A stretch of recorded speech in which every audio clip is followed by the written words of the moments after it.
Welcome back for our final segment here on Com Radio's NFL Draft Show. I'm joined now by Jason Marcus for our 2-minute drill.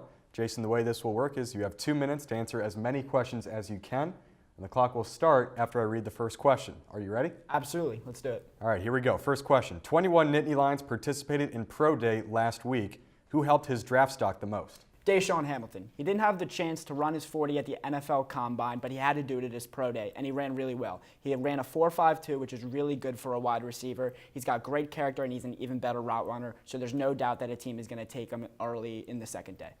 What team has improved the most thus far in free agency? I'm going to go with the Cleveland Browns. They traded for Tyrod Taylor, Demarius Randall, Jarvis Landry, and signed Carlos Hyde in free agency. Plus, they have the 1st and 4th overall picks in the draft, so they're set to make a culture change in Cleveland. Now, there's still some pretty big names out there in free agency. Who is the best player that's still available? Now, a couple hours ago, I would have said Ndamukong Suh, but now I'm going to have to go with Eric Reid, the former safety of the San Francisco 49ers. He's a really good player who just hasn't signed to a team yet because of his political views, but I think if someone's willing to take a chance on him, he'll be a definite impact player for them. Buffalo's current quarterbacks are A.J. McCarron and Nathan Peterman. Do the Bills trade up from 12 to get a quarterback in this draft? Well, they're certainly going to have to try, but it's going to be very difficult because the first couple picks in this draft are kind of locked in. In order to get into those, you're going to have to give up a lot. So the Bills are definitely going to have to try, but it's going to be difficult. Who is more likely to sign an extension with his current team? Aaron Rodgers in Green Bay or Le'Veon Bell in Pittsburgh? Aaron Rodgers. He's the face of the franchise for the Packers, and he's not going anywhere anytime soon. Alabama has had a player taken in the first round of the draft for 10 straight years. Does that streak continue?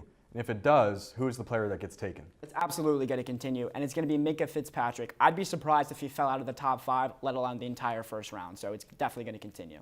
Is Dez Bryant going to be a Cowboy at the start of next season? I don't see why not. I think Jerry Jones would be a big mistake to let him go or not pay him what he's worth. He's one of the biggest offensive weapons the Cowboys have, and they desperately need him on that team. There's a contract dispute right now between Beckham Jr. and the Giants. Will Beckham be a Giant at the start of next season? I sure would hope so. It's very similar to the Dez Bryant situation. I think the Giants would be remiss to not have him on the team next year. He's one of their best players. Our time is up now. Thank you so much, Jason. That's it for this episode of the Com Radio NFL Draft Show. Join us again next week for our next episode. For more in-depth coverage of the 2018 NFL Draft, visit our website psucomradio.com or follow us on Twitter at psucomradio. Tune in April 26th when we will be live at AT&T Stadium in Arlington, Texas for the first 2 days of the NFL Draft. Have a good day.